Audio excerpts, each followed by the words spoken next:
Hello students. आज class +2 unit number 1 electrostatics के lecture number 37 का टॉपिक है numericals on the basis of applications of Gauss law. अब जैसा कि हमने पिछले आर्टिकल्स में किया, electric field intensity due to uniformly charge spherical shell, electric field intensity due to infinite line of charge, infinite plane sheet of charge, तो इनके based numericals try करेंगे हम।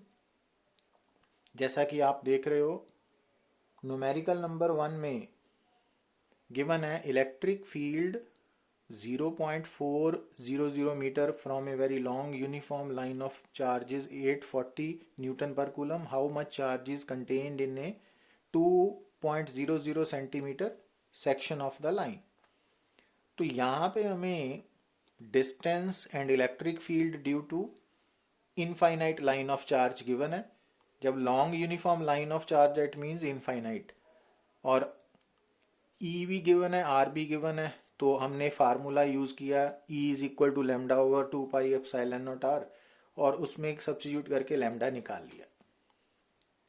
अब जो लेमडा आपने निकाल लिया, तो हमने निकालना है charge on the wire of length 2 centimetre.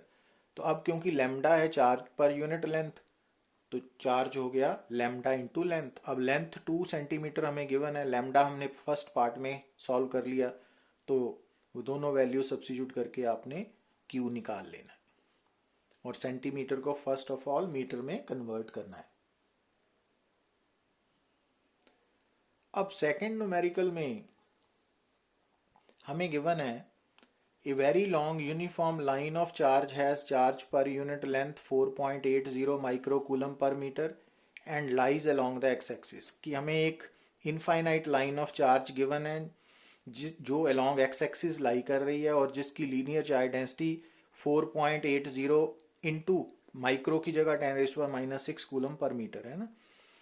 और second long uniform line of charge has charge per unit length minus. अब सेकेंड वायर जो है ना, वो भी इनफाइनाइट लाइन ऑफ चार्ज ही है, पर उस पर चार्ज नेगेटिव है और उसकी linear charge density 2.40 into 10⁻⁻6 coulomb per metre है, और वो फर्स्ट लाइन के पैरेलल है, बट वो दोनों के बीच में दूरी कितनी है, 0.400 मीटर।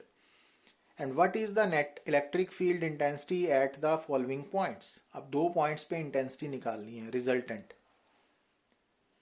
अब जैसा कि आप डायग्राम में देख रहे हो कि जो फर्स्ट पॉइंट है ना, वो पॉइंट दोनों वायर्स के बीच में है, सेंटर में है, तो दोनों वायर से उस पॉइंट की दूरी 0.2 मीटर है। अब वायर के कारण, चार्ड वायर के कारण इलेक्ट्रिक फील्ड निकालने का ये फार्मूला है, तो इसको हमने यहाँ 4 लिखने की ऊपर 2 से मल्टीप्लाई कर दिया। अब जैसा कि आप देख रहे हो, P1 पॉइंट पे ना दो इलेक्ट्रिक फील्ड्स एग्जिस्ट करेंगे, एक पॉजिटिव वायर के कारण, दूसरा नेगेटिवली चार्ज वायर के कारण। अब जो P1 पॉइंट है वहां पे पॉजिटिव चार्ज वायर के कारण इलेक्ट्रिक फील्ड होगा away from the positive charge, और नेगेटिव चार्ज के कारण P1 पे इलेक्ट्रिक फील्ड होगा towards the negative charge. So E2 की वैल्यू नेगेटिव की तरफ है, E1 की अवे फ्रॉम पॉजिटिव है, पर दोनों की डायरेक्शन सेम है। तो इट मीन्स जो रिजल्टेंट इलेक्ट्रिक फील्ड आएगा ना, वो दोनों के मैग्नीट्यूड्स का सम होगा और डायरेक्शन सेम होगी रिजल्टेंट की, और डायरेक्शन किस तरफ होगी, अलोंग पॉजिटिव वाई एक्सिस। तो E1 और E2 वैल्यू कैसे निकालोगे आप, इस फार्मूला से। कैसे, लेमडा की वैल्यू E1 के लिए लेमडा 1 लेनी है, और R की वैल्यू दोनों के लिए सेम है, जैसे 0.2 मीटर है, और E2 निकालने के लिए लेमडा आपने लेमडा 2 लेना है। तो उनको सॉल्व करके सब्स्टिट्यूट करोगे और resultant direction along Y axis है, तो जे कैप डायरेक्शन शो कर दी हमने।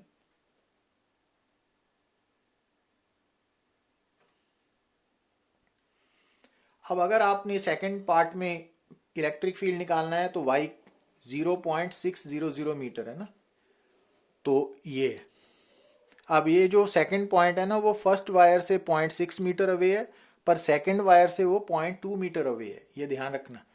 और अब अगेन P2 पे भी दो इलेक्ट्रिक फील्ड होंगे, एक इसके कारण पॉजिटिव के कारण अवे E1 पॉजिटिव से दूर, और दूसरा नेगेटिव के कारण टूवर्ड्स द नेगेटिव E2। तो इट मीन्स P2 पे जो दो इलेक्ट्रिक फील्ड हैं उनको निकालने का फार्मूला तो सेम है, ये मैग्नीट्यूड, पर उनकी डायरेक्शंस ऑपोजिट है ना। तो अब लैम्डा 1 और R1, अब R1 कितना लोगे आप E1 निकालने के लिए 0.6, और E2 निकालने के लिए लैम्डा लैम्डा 2 और R2, और R2 कितना है 0.2।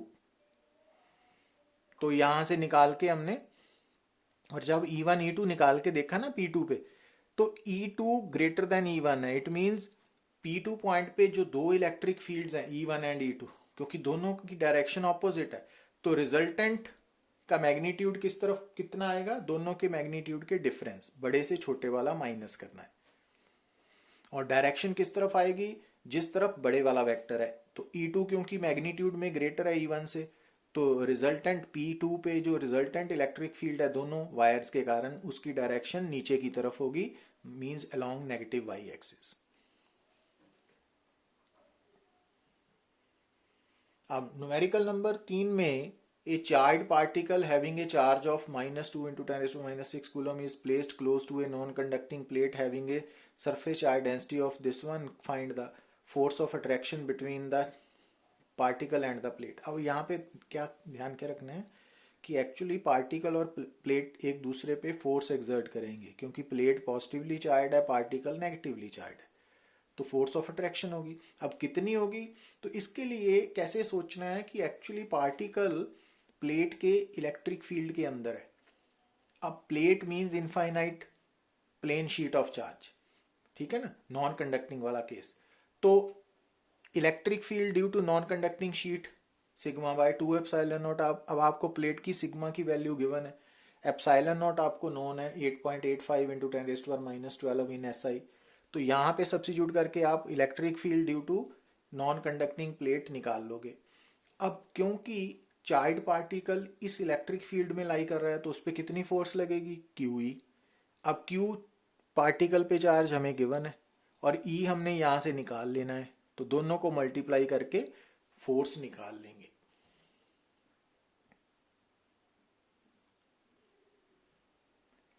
न्यूमेरिकल नंबर 4 में हमें गिवन है an electron is revolving around a long line charge having charge density this one, find the kinetic energy of the electron. अब अगेन क्योंकि इलेक्ट्रॉन एक लाइन ऑफ चार्ज के अराउंड सर्कल में move कर रहा है, तो इस इलेक्ट्रॉन पे जो लाइन ऑफ चार्ज का इलेक्ट्रिक फील्ड फोर्स एक्सर्ट करेगा, इलेक्ट्रिक फोर्स, वो कितनी होगी, तो लाइन ऑफ चार्ज के कारण इलेक्ट्रिक फील्ड होता है lambda by 2 pi epsilon not R।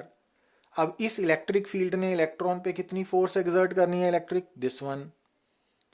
अब इस इलेक्ट्रिक फोर्स ने इलेक्ट्रॉन को सर्कल में मूव करवाना है, मींस सेंट्रीपिटल फोर्स प्रोवाइड करनी है। अब सेंट्रीपिटल फोर्स कितनी होती है, mv²/r, और Fe की वैल्यू इस इक्वेशन से कैलकुलेट की हुई है, यहाँ लिख दी, R कैंसल आउट।